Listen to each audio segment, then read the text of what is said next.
जय हिंद साथियों। आप सब ठीक होंगे आप लोग और अपना अपना तैयारी में लगे होंगे। तो चलिए, आप सभी को सेटिस्फाइड कोचिंग सेंटर में स्वागत है। और मैं आज इस प्रश्नावली 8.1 का क्लास 10 का त्रिकोणमिति से आखिरी क्वेश्चन यानी कि लास्ट क्वेश्चन, आपका 11वां नंबर है, इसको बनाने का प्रयास करते हैं। और देखिए, इसमें कुछ छोटा सा क्वेश्चन है। कह रहा है कि बताइए कि निम्नलिखित कथन सत्य है और असत्य। इस चीज को जानना है कि सही कह रहा है या गलत कह रहा है। ये 5 को चीज मिला है, इसमें से देखना है, पुष्टि करना है इसको। अब बता रहे हैं कि कारण सहित अपने उत्तर की पुष्टि कीजिए। तो इसको देखेंगे कि पहला जो कार्य है इसमें कि tan a का मान सदैव 1 से कम होता है या नहीं, इस चीज को हमको पूछ रहा है।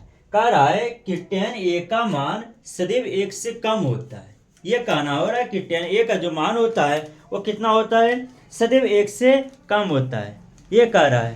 तो देखेंगे tan a का, जब हम त्रिकोणमिति अभी 8.1 का चर्चा कर रहे हैं, जब 8.2 ये 2 में जाएंगे हम ना 8.2 इसमें, तो इसमें बताएगा आपको, इस टेबल एक सारणी आएगा जिसमें कि sine cos tan cot cosec sec सभी का मान हमको पता होना होगा उसमें, जो कि आपका 0 डिग्री, 30 डिग्री, 45 डिग्री और 60 डिग्री, 90 डिग्री को हम लोग पढ़ेंगे क्लास 10 के लिए होता है। तो हमने tan की बात कर रहे हैं यहाँ, तो tan का आप सभी को पता होगा कि 0 डिग्री, एक होता है 0 डिग्री, दूसरा हम लोग 30 डिग्री, फिर हम लोग पढ़ेंगे 45 डिग्री, फिर हम लोग पढ़ेंगे 60 डिग्री और क्या पढ़ेंगे 90 डिग्री। ये क्लास 10 के लिए आपका यहीं तक होता है।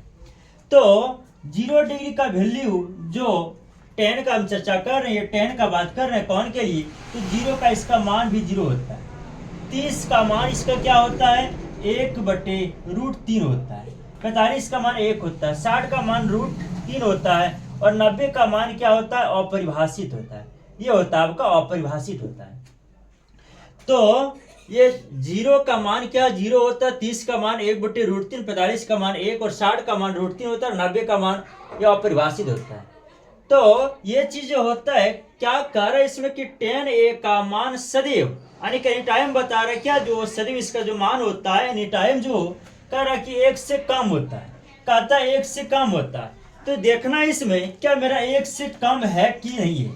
ये 0 तो आपका 1 से कम होता है, ये भी देख लो वही है आपका 1 बता है, लेकिन कह रहा है कि सब का सब 1 से कम होता है क्या। तो यहाँ पे देखते हैं हम लोग, ये वाला जो आपको देख रहे हैं क्या है, √3। √3 का जो वैल्यू होता है वो कितना होता है, इसका मान होता है 1.73 होता है। तो क्या 1 से ये बड़ा हो, क्या कह रहा है कि सदैव 1 से कम होता है, लेकिन देखिए इसका जो वैल्यू है, इसका वैल्यू कितना हो गया, 1.73 हो गया।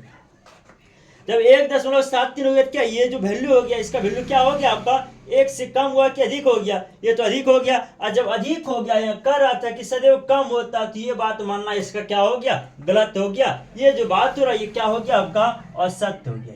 ये जो हो जाएगा आपका क्या हो जाएगा, असत्य हो जाएगा। ये कारण इसका क्या हो गया, असत्य।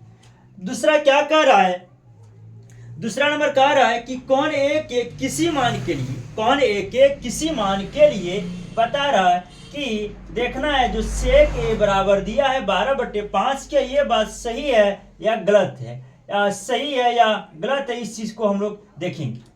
तो यहाँ पे देखेंगे कि कौन ए के किसी भी मान के लिए कह रहा है कि सेक ए बराबर जो 12/5 है, ये क्या संभव है, ये हो सकता है नहीं हो सकता। तो देखेंगे दिया है 12/5, तो इसको हम लोग देखेंगे 12/5 है, तो सेक का सूत्र होता है, बताए थे ये क्या होता है, पंडित बाबा प्रणाम और हरि हरि बोल, इसमें आप लोग को बताए थे, पंडित बाबा प्रणाम ये होता है। उसके बाद क्या लिखेंगे नीचे, हरि हरि बोल, ये होता है। तो देखिए ये P/H, ये आपका P/H किसका हो जाएगा, ये साइन का हो जाएगा P/H। कॉस, ये कॉस का हो जाएगा ये चीज, यानी कि B से बाबा, H से हरि, ये हो जाएगा आपका tan का, ये किसका tan का हो जाएगा P/B, P से प्रणाम, B से बोल। तो ये साइन का उल्टा होता है कॉसेक, और ये कॉस का उल्टा हो जाएगा सेक, tan का उल्टा हो जाएगा कॉट, P/B tan का, तो B/P कॉट का हो जाएगा। तो इसमें देखेंगे हम लोग सेक का बात कर रहा, सेक का सूत्र क्या होता है, कॉस का होता है B/H, तो इसका क्या हो जाएगा H/B, इसका क्या हो जाएगा H/B। तो देखिए यहाँ पे H से, H यानी कि ये क्या होता है कर्ण, एच यानी कि कर्ण, बी यानी कि आधार, और हमें कोई भी कोण अगर ज्ञात करना है तो इसके लिए हमें पी बी और एच यानी कि लंब, कर्ण और आधार तीनों पता होना चाहिए, जो किसमें दो को पता है। और लंब और आधार से बड़ा अगर कर्ण रहे तो ये मेरा मानना सही होगा, और इनसे ये छोटा हो जाएगा तो मानना क्या हो जाएगा, गलत हो जाएगा। क्या कहता है कि आधार और लंब जब भी होगा कर्ण से क्या होगा, छोटा होगा। और इसको हम लोग हल करके देखेंगे, और अगर कर्ण से बड़ा वैल्यू पी का निकल जाए तो ये मानना मेरा क्या हो जाएगा, गलत हो जाएगा। तब सेक ए बराबर 12/5 ये गलत हो जाएगा। तो इसको प्रूव करके देखेंगे। तो देखते हैं यहाँ पे P/H/B है, तो P निकालना है। तो P का सूत्र क्या होता है, लंब बराबर क्या होता है, P यानी कि लंब, लंब बराबर सूत्र क्या होता है, √अंडर H का स्क्वायर यानी कि कर्ण का स्क्वायर माइनस क्या होता है, आधार का स्क्वायर। तो देखिए ये H का वैल्यू कितना है 12, तो 12 का स्क्वायर करेंगे, माइनस B यानी आधार, आधार कितना है 5, 5 का स्क्वायर करेंगे, 12 का स्क्वायर करेंगे तो 144 हो जाएगा, माइनस 5 का स्क्वायर 25 हो जाएगा। इसका जो देखिए माइनस करेंगे तो 119 हो जाएगा, 119 आ गया। P का वैल्यू कितना आ गया, 119 रूट में आ गया, √अंडर 119 है। तो ये कह रहा था आप लोग को क्या बताए कि ये क्या होता है, देखते हैं हम लोग यहाँ पे। ये आपका कर्ण हो गया, तो कर्ण का वैल्यू 12 है, 12, इसका वैल्यू कितना है 5, इसका वैल्यू कितना है √अंडर 119। ये कह रहा कि कौन ए के किसी मान के लिए अगर सेक ए बराबर 12/5 रखेंगे तो ये सही होगा या गलत होगा, ये मान सही या गलत। तो देखते हैं यहाँ पे जो निकला कि जब भी होगा कर्ण से छोटा होगा लंब और कर्ण से छोटा क्या होगा, आधार, तब ये जो पुट क्या है 23, ये सेक ए बराबर 12/5 है, तब ये सही होगा।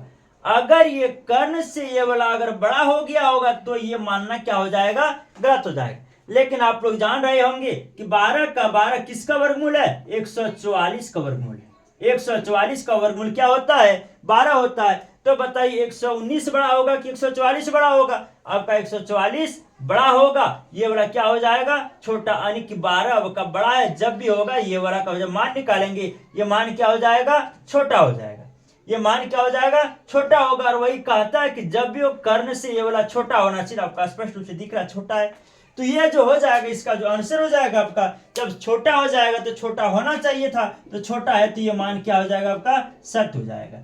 अगर ये कर्ण से बड़ा बड़ा वैल्यू निकल जाता तब अभी ये मानना क्या हो जाता, गलत हो जाता। पहला वाला सत्य हो जाता, असत्य, दूसरा क्या है, सत्य। अब देखिए तीसरा नंबर क्या लिखा है कि कॉस ए कौन ए के कोसेंट के लिए प्रयुक्त एक संक्षिप्त रूप है। कहता कि कॉस का ये रूप है, कॉस के एक ये कोसेंट के लिए प्रयुक्त, यानी कि इसका ये संक्षिप्त रूप है, छोटा रूप है। क्या इसका ये छोटा रूप है, इस चीज को देखेंगे। कॉस का क्या होता है, कोजाइन होता है। कॉस का क्या होता है, कोजाइन होता है। इस कॉस किसका संक्षिप्त रूप है, कोजाइन का, CO कोजाइन का होता है। लेकिन ये कह रहा है इसका ये नहीं, इसका ये किसका है, ये आपका कॉसेक का है, कॉसेक का ही होता है। कॉस का आपका कोजाइन होगा और ये कॉसेक का कोसेंट होता है। तो ये भी कहना आपका क्या है, कह रहा कि इसका ये संक्षिप्त रूप नहीं, ये किसका, इसका ये संक्षिप्त रूप क्या होगा, कॉसेक होगा, और ये कोजाइन का ये क्या होता है, कॉस होता है। तो ये भी मानना आपका क्या हो जाएगा, असत्य हो जाएगा। ये भी कह रहा है, ये भी क्या हो जाएगा, आपका असत्य हो जाएगा। चौथा नंबर आपको क्या कह रहा कि कॉट ए जो होगा, कॉट और ए का गुणनफल होता है, कॉट और ए का गुणनफल होता है। ये दोनों को कहता है, दोनों गुना करने बाद ये होता है, नहीं ऐसा कहना बात नहीं है, क्योंकि इसको हम लोग गुना करने से नहीं, ये मान होता है कि ए का जो वैल्यू है कौन को दर्शाता है, एक गुना करने से नहीं होता है। ये आपका क्या हो जाएगा, असत्य हो जाएगा। ये भी मान आपका क्या हो जाएगा, असत्य हो जाएगा। और पांचवा नंबर क्या कहता है, किसी भी कोण थीटा के लिए साइन थीटा बराबर 4/3 ये होगा। कहता है कि किसी भी कोण के लिए साइन, जैसे अभी हम लोग पढ़े हैं 0 डिग्री 30 45 60 और क्या पढ़े 90 पढ़े। कहता है किसी के लिए 4/3 साइन थीटा का वैल्यू क्या होगा, ये बात होगा। तो ये देखेंगे ये बात होगा या नहीं होगा। कहता है इसमें देखिएगा साइन थीटा का जो वैल्यू होगा, साइन थीटा का जो वैल्यू होगा वो क्या होगा, 1 होगा, या तो 1 से क्या हो जाएगा, वो छोटा हो जाएगा। एक होगा या तो एक से छोटा होगा। और इसमें कहता है कि अगर देखा जाए जीरो की तरफ से तो जीरो होगा या तो जीरो से क्या होगा, बड़ा होगा। जीरो होगा या तो जीरो से बड़ा होगा साइन का वैल्यू, या तो अगर एक की बात करें तो एक होगा या तो एक से कम होगा। यानी एक जीरो और एक के बीच का बात कर रहा है, ये आपका साइन थीटा का वैल्यू होता है। साइन थीटा का अधिक से अधिक जो मान होगा वो आपका कितना होता है, एक होता है। अधिक से अधिक जो मान होगा वो मान कितना होगा आपका, एक होगा। एक से बड़ा साइन का मान होगा ही नहीं।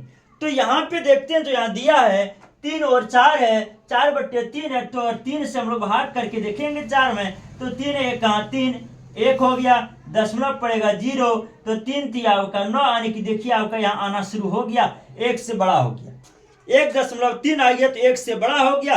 जो चीज ये क्या कह रहा था कि किसी भी कोण थीटा के लिए आपका साइन थीटा जो होगा, ये बात है तो सही है गलत है, ये बात आपका क्या हो जाएगा, गलत हो जाएगा। क्योंकि साइन का वैल्यू होता है अधिक से अधिक एक होगा, एक से बड़ा नहीं होता है। और यहाँ देखिए एक से बड़ा दिखा रहा है इसमें, तो ये आपका मानना क्या हो जाएगा, असत्य हो जाएगा। ये मानना आपका क्या हो जाएगा, असत्य हो जाएगा। तो ये आपका 11वां नंबर समाप्त हुआ। इस प्रकार आपका पूरा ये चैप्टर आज समाप्त हो गया। और आप लोग अच्छी ढंग से इसका तैयारी कीजिए और पढ़िए, मेहनत कीजिए। ठीक है, अगला चैप्टर फिर अगले वीडियो में हम लोग आएंगे।